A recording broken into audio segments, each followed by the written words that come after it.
Sana ağlayan kimdi? Seni kim candan sevdi? Ne hale düştüm şimdi? Gözyaşlarım anlatır.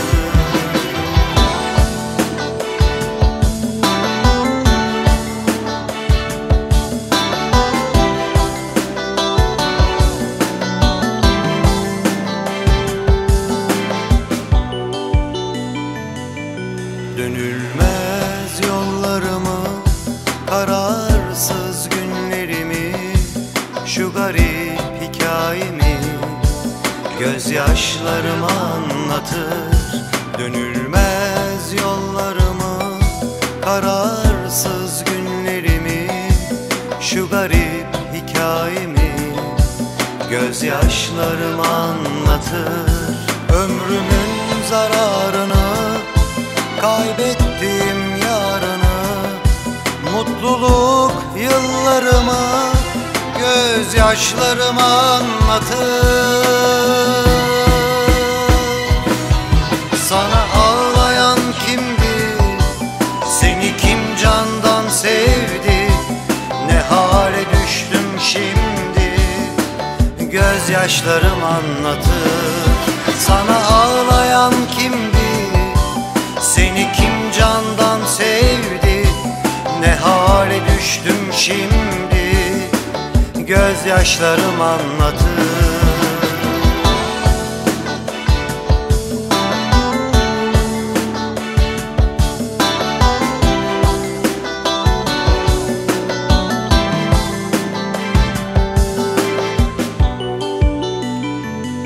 Sensizlik neler aldı?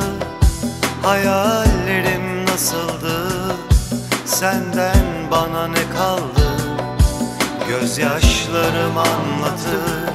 Sensizlik neler aldı? Hayallerim nasıldı?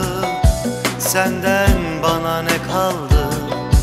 Gözyaşlarım anlatır. Karardı gecelerim, ben neredeyim, ben kimim? Seni nasıl beklerim?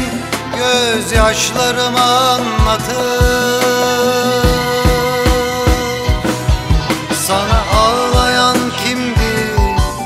Seni kim candan sevdi? Ne hale düştüm şimdi? Gözyaşlarım anlatır. Sana ağlayan kimdi? Seni kim candan sevdi? Ne hale düştüm şimdi? Gözyaşlarım anlatır. Sana ağlayan kimdi? Seni kim candan sevdi? Ne hale düştüm şimdi? Gözyaşlarım anlatır. Sana ağlayan kimdi? Seni kim candan sevdi? Ne hale düştüm şimdi? Gözyaşlarım anlatır.